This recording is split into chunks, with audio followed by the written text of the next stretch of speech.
মধ্যরাতে সেনাপ্রধান গ্রেপ্তার হয়েছেন। এইদিকে ডক্টর ইউনূস পদত্যাগ করে দেশ ছেড়েছেন। বিপদে পড়েছে সমন্বয়করা। বিস্তারিত রয়েছে ভিডিওতে, আপনারা দেখতে থাকুন। কর্নেল আব্দুল রেজিমেন্ট হিসেবে অভিষিক্ত হলেন সেনাবাহিনীর প্রধান চট্টগ্রাম।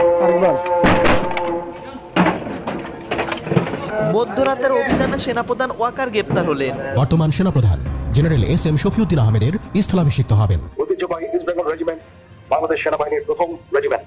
বাহিনীতে আধুনিক যুদ্ধাস্ত্র সংযোজনের চলমান প্রক্রিয়া আরও জোরদার করা হয়েছে বলে বর্তমান অন্তর্বর্তী সরকারের প্রধান উপদেষ্টা বলেছেন আগামী বছরের শুরুতে হতে পারে জাতীয় নির্বাচন। আমাদের যে দুজন সেনা সদস্য গ্রেপ্তার হয়েছেন, আমি মনে করি যে এটা অল্পের মধ্যে বিষয়টা বড় আকারে যায়নি, আমরা বেঁচে গেছি। সার্জিস হাসনাত কেন এক একটা পীরের মুরিদ হতে যাচ্ছে? মানে ডক্টর ইউনূস তিনি আটক হলেন আপনার সুইজারল্যান্ডে। নির্বাচনের একটা তারিখ পাওয়া গেল নির্বাচন কমিশন থেকে, সেখানে বলা হচ্ছে ডিসেম্বর অথবা জানুয়ারিতে জাতীয় নির্বাচন, ভোট হবে ব্যালটে। আমাদের যে দুজন সেনা সদস্য গ্রেপ্তার হয়েছেন, আমি মনে করি যে এটা অল্পের মধ্যে বিষয়টা বড় আকারে যায়নি, আমরা বেঁচে গেছি। বাংলাদেশ সেনাবাহিনী এই মুহূর্তে সারা বাংলাদেশের কোনো বাহিনীর প্রতি যদি সাধারণ মানুষের আস্থা থাকে, সেটা হচ্ছে আমাদের সেনাবাহিনী। তবে এই ডক্টর ইউনূস সরকারের এই শাসনামলে সেনাবাহিনীকে দীর্ঘদিন যখন মাঠে পাবলিকলি তাদেরকে রাখা হচ্ছে, তখন কিন্তু একটা জিনিস হচ্ছে, বাংলায় একটা কথা আছে, সঙ্গদোষে লোহা ভাসে। যেই সেনাবাহিনীর জায়গা হচ্ছে ব্যারাক, যেই সেনাবাহিনীর জায়গা হচ্ছে যে দেশের দুর্যোগ প্রবণ অথবা বিশেষ জরুরি কোনো অবস্থায় তারা রাজপথে নামে। সেনাবাহিনীর রাজপথে থাকা মানে মানুষের মধ্যে এক শ্রেণীর মানুষ, আমরা যারা আমজনতা আছি, আমরা নিশ্চিন্ত থাকি। আবার যারা লুটপাটকারী, যারা দুর্বৃত্তরা, তাদের কলিজার মধ্যে ভয় কাজ করে। তবে সেনাবাহিনীকে দীর্ঘদিন যদি আপনি মাঠে রাখেন পুলিশের বিপরীতে অথবা পুলিশের বিকল্প হিসাবে, আইনশৃঙ্খলা বাহিনীর বিকল্প হিসাবে, সেইখানে কিন্তু এই সেনাবাহিনীর যে স্পিরিট, এই সেনাবাহিনীর যে ট্রেনিং, এই সেনাবাহিনীর যে আত্মমনোবল, সেইখানে কিন্তু নানান ধরনের ঝামেলা তৈরি হয়ে যায়। আজকে যে ঘটনাটা ঘটছে সেটা কিন্তু তারই বহিঃপ্রকাশ। তো আমার মনে হয় আইনশৃঙ্খলা বাহিনীকে নিজেদের দায়িত্ব বুঝে নেওয়া উচিত। সেনাবাহিনী আর বড় কোনো ঘটনা ঘটানোর আগে সেনা সদস্যরা এরকম দুইজন আজকে যারা গ্রেপ্তার হয়েছেন, তো যেন আর এরকম ঘটনা না ঘটে, সেনাবাহিনীকে আমার মনে হয় যে ব্যারাকে ফিরিয়ে নেওয়ারই সময় এসেছে। কারণ সারা বাংলাদেশের সেনা সদস্যরা দিন রাত যখন আমাদের নিরাপত্তায় কাজ করছে, সারা বাংলাদেশের সেনা সদস্যরা যেই পরিমাণ ইফোর্ট দিচ্ছে, এর মাঝখানে দুই একজন সেনা সদস্যদের জন্য বাহিনীটার বদনামও হয়ে যাবে। কারণ নামটা কি আসছে, সেনা সদস্য গ্রেপ্তার। রাজধানীর বনানীতে ডাকাতির প্রস্তুতির সময় দুই সেনা সদস্য সহ 4 জনকে গ্রেপ্তার করেছে পুলিশ। বিষয়টা কেমন নেগেটিভ একটা ইমপ্রেশন ক্রিয়েট হচ্ছে আপনি ভাবেন। পুলিশ বলছে গত রাতে মানে মঙ্গলবার রাতে মগবাজার এলাকায় ডাকাতির জন্য একটি দল বনানীতে প্রস্তুতি নিচ্ছিল যে তারা বনানী থেকে গিয়ে আপনার মগবাজারে ডাকাতি করবে। তো গোপন সংবাদের ভিত্তিতে তাদেরকে গ্রেফতার করা হয়। বনানী থানার ভারপ্রাপ্ত কর্মকর্তা ওসি রাসেল সারোয়ার বলছেন 17 নম্বর সড়কের স্টার কাবাবের সামনে তারা ডাকাতির প্রস্তুতি নিচ্ছিল। সেই সময় সেখানে উপস্থিত থাকা আরও 2 সেনা সদস্য সহ 3 জন পালিয়ে যায়। গ্রেফতার 2 সেনা সদস্যকে অলরেডি সেনাবাহিনীর কাছে হস্তান্তর করা হয়েছে। অন্য 2 জনকে আদালতে হাজির করে 3 দিনের রিমান্ডে নেওয়া হয়েছে। তবে গ্রেফতারকৃত সেনা সদস্যদের নাম প্রকাশ করেন ওসি সাহেব। এটা আমি ওনাকে ধন্যবাদই দেই, কারণ সেনা আইনে তাদের বিচার হবে। আরও 2 সেনা সদস্য সহ 3 জন পালিয়ে যান, তার মানে 4 জন সেনা সদস্য এই ডাকাতির মধ্যে নিজেদেরকে ইনক্লুড করার চেষ্টা করছিলেন। এখন 2-1 মানে সেনা সদস্যের দায়ভার কি সেনাবাহিনীকে নিতে হবে? অবশ্যই না। পুলিশের মধ্যে এমন অনেক ঘটনা ঘটে, র্যাবের মধ্যে অনেক ঘটনা ঘটেছে, বিজিবিতেও ঘটে। তবে ব্যক্তির অপরাধ প্রতিষ্ঠানের না, এটা আমরা সকলে জানি। কিন্তু ওই যে যখন এরকম একটা পরিস্থিতি তৈরি হয়, এটা তো পজিটিভ নেগেটিভ একটা ইফেক্ট তৈরি হয়। আমরা মনে করি এই সেনাবাহিনীকে দীর্ঘদিন মাঠে রাখার ফলে পাবলিককে ডিলিংস করতে গেলে, আমরা পাবলিক নিজেরাই তো ভাই খারাপ থাকে না, যে ধরেন আপনি 10 জন ভালো মানুষের সাথে যদি একটা সোরো চলে, তার মেন্টালিটিতে পবিত্রতা আসে। আবার আম পাবলিক, আমরা যারা বাটপার আছি, চোর আছি, তো তাদের সাথে আইসা দেখা গেছে হয়তো আমাদের এই সেনা সদস্যরা তাদের কুবুদ্ধিতে বিপথে পা বাড়িয়ে দিয়েছিলেন। তবে এই ধরনের নিউজগুলো আমরা এই কারণেই করি, সেনাবাহিনীকে আমরা ভালোবাসি। আমরা চাই না সেনাবাহিনীর নামের সাথে কোনো ধরনের 2-1 কর্মকর্তার জন্য কলঙ্ক লাগুক। তো এটার জন্য সলিউশন, এটা আমার ব্যক্তি মতামত, যে আমাদের সেনাবাহিনীকে তাদের যে জায়গা মাঠ ব্যারাক সেখানে ফিরিয়ে নেওয়া হোক, ক্যান্টনমেন্টের ভেতরে নেওয়া হোক। আবার যদি কখনো দরকার হয়, পরিস্থিতি খারাপ হয়, প্রয়োজনে আবার তাদেরকে মাঠে নামানো যেতে পারে। তো নিশ্চয়ই যারা দেখার বিষয়গুলো দেখবে। বাংলাদেশ সেনাবাহিনীর প্রাচীনতম, ঐতিহ্যবাহী এবং গৌরবময় ইস্ট বেঙ্গল রেজিমেন্টের 17তম কর্নেল অব দ্য রেজিমেন্ট হিসাবে আমাকে নির্বাচিত করার জন্য সংশ্লিষ্ট সকলকে আন্তরিক ধন্যবাদ এবং কৃতজ্ঞতা জ্ঞাপন করছি। ঐতিহ্যবাহী ইস্ট বেঙ্গল রেজিমেন্ট বাংলাদেশ সেনাবাহিনীর প্রথম রেজিমেন্ট।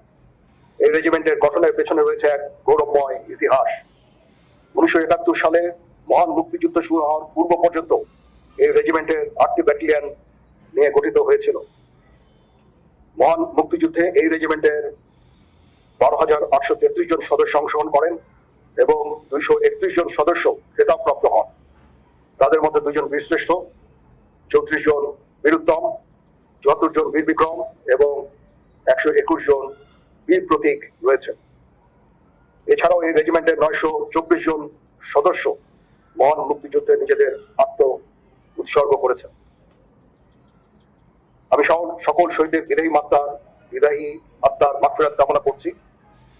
পদাতিক বাহিনীর সবচেয়ে পুরানো এবং ঐতিহ্যবাহী ইস্ট বেঙ্গল রেজিমেন্টের কর্নেল অফ দ্য রেজিমেন্ট হিসাবে দায়িত্ব নিতে পেরে আমি অত্যন্ত গর্বিত।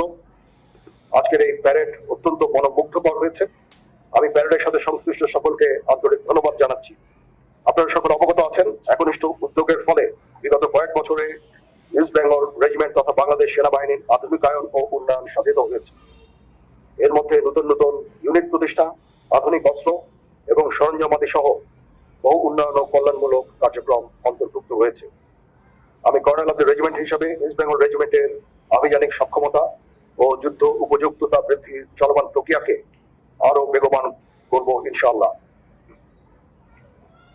যুদ্ধোপযোগী এবং আধুনিক প্রযুক্তির যে কোনো প্রয়োজনীয় যুদ্ধাস্ত্র সরঞ্জাম যোগান দেওয়ার ব্যাপারে আমি সর্বদা সচেষ্ট থাকব।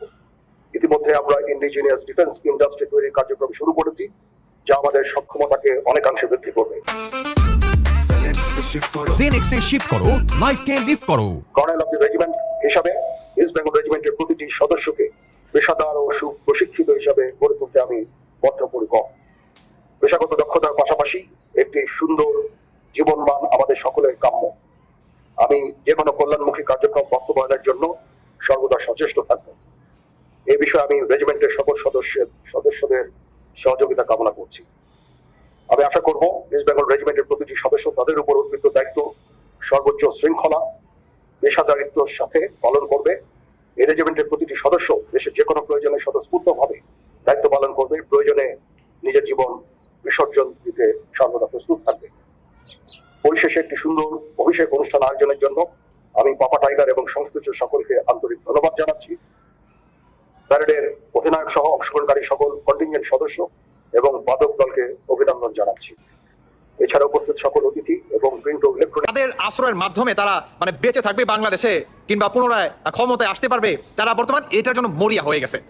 কারণ আছে ভাই, ডক্টর ইউনূস তিনি আটক হলেন আপনার সুইজারল্যান্ডে, অন্যদিকে আপনার ডোনাল্ড ট্রাম্প আর হচ্ছে মোদির একটা মিটিং হয়েছে হোয়াইট হাউসে, এবং সেখানে আমাদের বাংলাদেশের বিষয় নিয়ে কিন্তু অনেক কিন্তু কথাবার্তাও চলে। এখন আসুন মূল পয়েন্টে। মূল পয়েন্ট হচ্ছে ডক্টর ইউনূস তিনি আর প্রধান উপদেষ্টা থাকছেন না, মানে তিনি তো বাংলাদেশেই মনে হয় আসতে পারবেন না, কারণ তিনি তো আটক হয়েছে। তিনি কি আটক হয়েছে সুইজারল্যান্ডে। এখন প্রধান উপদেষ্টা হতে যাচ্ছে আপনার সোহেল তাজ। 3 জন উপদেষ্টা কি পদত্যাগ করছেন, 3 জন। নাম্বার 1 হচ্ছে আপনার প্রধান উপদেষ্টা ডক্টর ইউনূস, আর 2 জনের নাম এখন পর্যন্ত আপনার প্রকাশ্যে আসেনি, তবে আমরা আশাবাদী অতি দ্রুত এই 2 জনের নামও প্রকাশ্যে এসে যাবে। অন্যদিকে সমন্বয়ক সার্জিস হাসনাত এরা কেন লুকানোর চেষ্টা করতেছে কিংবা পালানোর চেষ্টা করতেছে? আসলে একটা আবার মিলিয়ে নিই এই সমীকরণটা। প্রথম কারণ হচ্ছে এরা আপনার কোঠা নিয়ে যে সমস্ত বা যে বাটপাড়ি টাইপের আপনার আন্দোলন করে, এতে কি তারা সম্পূর্ণ ব্যর্থ হয়। যে এরা বুঝে যায় যে আমরা বর্তমান কিংবা এই আপনার জুলাই কিংবা আগস্ট মাসে যে পরিমাণ অরাজকতা আমরা সৃষ্টি চালাইছি বা করছি, বা এখন পর্যন্ত আমরা যে পরিমাণ লুটপাট করছি, অতএব ডক্টর ইউনূস তিনি তো মানে চলে গেলেন সেফ এক্সিট নিয়ে। কারণ তিনি আসলো শুধুমাত্র কি তার যে গ্রামীণ ব্যাংকের যে লোনটা আসলো বা আসলো তার শুধু ব্যাংকের আপনার স্বার্থে তিনি আসছে, তিনি কিন্তু বাংলাদেশের স্বার্থে কিন্তু তিনি আসে নাই। অন্যদিকে সমন্বয়কদের 17 জনের পাসপোর্ট জব্দ করছে, এটা কিন্তু আমি বলছি ভাই, এটা কিন্তু পুরান কথা। এটা আমি বলছি যে 17 জনের পাসপোর্ট কি জব্দ করছে সেনাপ্রধান। কেন করছে? যাতে এরা দেশ থেকে সেফ এক্সিট না নিতে পারে, কারণ এদের তো বাংলাদেশে বিচার হতে হবে। কারণ এরা বৈষম্য নামে চালাইছে অরাজকতা, বৈষম্য নামে চালাইছে মব জাস্টিস, বৈষম্য নামে করছে মনে করেন লুটপাট আর হচ্ছে চাঁদাবাজি। তাদের মূল উদ্দেশ্য ছিল আপনার অল্প সময়ে কিভাবে কারি টাকা উপার্জন করা যায় আর বহির্বিশ্বে পাচার করা যায়, আর আমাদের ফুল ফ্যামিলিটাকে কিভাবে আপনার বিদেশে মনে করেন সেটেল হওয়া যায়। তাদের মূল উদ্দেশ্য ছিল না যে মনে করেন দেশ পরিচালনা করবে বা বা আপনার সংস্কার করবে। আর প্রধান ডক্টর ইউনূস তিনি তো আপনার বাংলাদেশে যখন নাকি তার আগমন ঘটে, তিনি আইসাই সবার আগে কি ভাষণ দিলেন যে আমার আসলে এই সম্পর্কে কোনো জ্ঞান নেই, আমি ভাই আমার নিয়ে থাকতে চেয়েছি, কিন্তু ছাত্রদের জোরাজুরির কারণে বা রিকোয়েস্টের কারণে আমি মাত্র এই তাদের কথার অনুযায়ী আমি কি প্রধান উপদেষ্টা হইতে রাজি হয়েছি। তাই নয় কি? তিনি আসার সাথে সাথে তার বিরুদ্ধে যত মামলা হয়েছে, দুর্নীতির মামলা কিংবা আপনার ব্যাংকে যে এত কোটি টাকা তিনি আত্মসাৎ করছে, সমস্ত মামলা তিনি কি এক নিমিষে শেষ করে দেয়। দেখেন একটা বিষয় মিলান আপনারা, যখন নাকি ডক্টর ইউনূস তার আপনার এই গ্রামীণ ব্যাংকের এত কোটি টাকা, তারপর হচ্ছে আপনার যখন সমস্ত তার কেস মামলা কিংবা আপনার ট্যাক্স দিতে হয় নাই বা এত কোটি টাকা দিয়ে হবে, কোনো কিচ্ছু তার দিতে হইলো না। কেন দিতে হইলো না? তিনি সমস্ত কিছু মাফতাব করে এবং তিনি একদম ফ্রেশ হয়ে বাংলাদেশ থেকে সেফ এক্সিট নিয়ে তিনি চলে গেলেন। কোথায় গেলেন? আপনার ইয়েতে গেলেন, সুইজারল্যান্ড গেলেন। তিনি কেন আমেরিকা গেলেন না? কারণ আমেরিকা তার জায়গা হয় নাই। কারণ আমেরিকায় যে ডোনাল্ড ট্রাম্প আসছে, আর ডোনাল্ড ট্রাম্প তো মনে করেন এদেরকে পছন্দ করে না, মানে ডক্টর ইউনূসকে তো পছন্দ করে না। উল্টো দিকে আমেরিকার ভিতরে যে আপনার ডক্টর ইউনূসের যে বন্ধু বান্ধব ছিল, তারা সবাই কি পদত্যাগ করছে। মানে ডোনাল্ড ট্রাম্প বর্তমান তার টিম মেম্বারদেরকে মনে করেন বসাইছে। আগের যে মনে করেন প্রেসিডেন্টের যে ছিল রাষ্ট্রদূত বা আদার্স যে বাজারা ছিল, প্রত্যেককে কি আপনার পদত্যাগ করাইছে। বুঝতে পারছেন? বর্তমান সবাই কি নতুন, এজন্যই তো আমাদের বাংলাদেশে কিন্তু একজন রাষ্ট্রদূত আসার কথা ছিল, এবং সে হয়তো আপনার ডক্টর ইউনূসের বন্ধু বান্ধব, কিন্তু সেখানে ডোনাল্ড ট্রাম্প কি আটকিয়ে দেয় এবং ডোনাল্ড ট্রাম্পের পছন্দ মোতাবেক আমাদের বাংলাদেশে কি রাষ্ট্রদূত পাঠায়, এবং সেখানে হচ্ছে মেন খেলাটা। এর জন্য ডক্টর ইউনূস সুযোগ সুবিধা মতো তিনি সেফ এক্সিট নিয়ে চলে যান।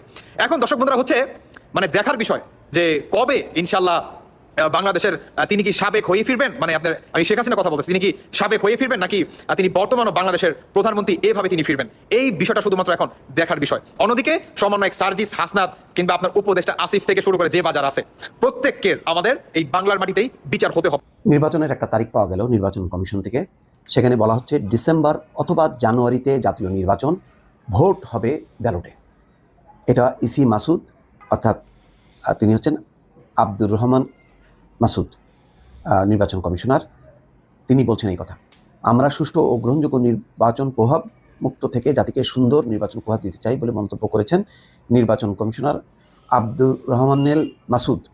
তিনি বলেন, কোনোভাবেই প্রভাবান্বিত হওয়ার সুযোগ নেই। প্রধান উপদেষ্টা ঘোষিত সময়ের মধ্যে এই নির্বাচন অনুষ্ঠিত হবে। ভোট গ্রহণের পরিবেশ অত্যন্ত সুন্দর হবে। আচ্ছা, এটা আব্দুর রহমানেল মাসুদ কি বলছেন? সত্যিকার অর্থে আমরা এখন জাতীয় নির্বাচন নিয়ে কাজ করছি, স্থানীয় নির্বাচন নিয়ে আমরা ভাবছি না এই মুহূর্তে। 2025 সালের শেষ দিকে অথবা 26-এর শুরুতে জাতীয় সংসদ নির্বাচন হবে, তার মানে ডিসেম্বর জানুয়ারিতে। অর্থাৎ প্রধান উপদেষ্টা প্রথম যে সময়সীমা দিয়েছেন সেই সময়সীমা অনুযায়ী এগুচ্ছে। এই ব্যাপারে সম্ভবত আর কোনো সন্দেহ নেই, এবং বিএনপি তো বলেছে যে তাদের পূর্ণাঙ্গ সংস্কার দরকার নেই, মোটামুটি নির্বাচন নিরপেক্ষ করার জন্য যতটুকু দরকার ততটুকু করা দরকার। তাহলে সেই মেসেজটা ইতিমধ্যে পেয়ে গেছে ডক্টর মোহাম্মদ ইউনূস, এবং তিনি তো দেরি করার কোনো কারণ নেই।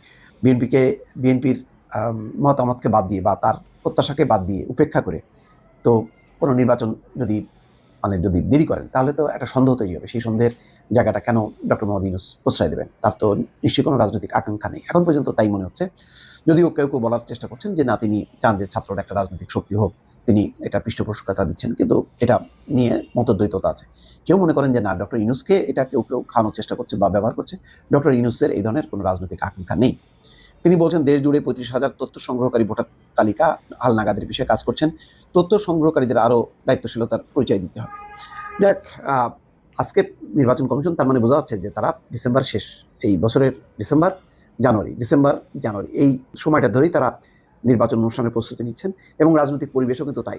জামাতে ইসলামও কিন্তু তারা বলেছে যে যথাসম্ভব দ্রুত সংস্কার শেষ করে নির্বাচনের পথে যাওয়া। তারাও কিন্তু বলেনি যে না, আগে সংস্কার, আগে বিচার, তারপরে নির্বাচন, এমন কিন্তু কেউ ধরেনি।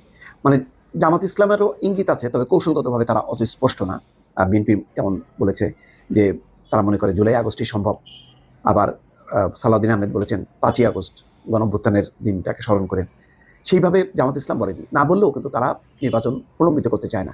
যেহেতু সবাই মনে করে যে দীর্ঘদিন থেকে যদি নির্বাচন না হয়, যেভাবে চলছে তাতে নানা রকমের সংকট বাড়বে, প্রতিবেশী দেশ তারা সুযোগ নেওয়ার চেষ্টা করবে, মার্কিন যুক্তরাষ্ট্র হয়তো চট করে বলে দিতে পারে যে এটা অসাংবিধানিক একটা দেশ, অর্থাৎ সংবিধানের বাইরে নির্বাচন ছাড়াই চলছে, এমন একটা মন্তব্য করতে পারে, অর্থাৎ একটা চাপ তৈরি করতে পারে। এই জন্য একটা নির্বাচিত সরকার দরকার।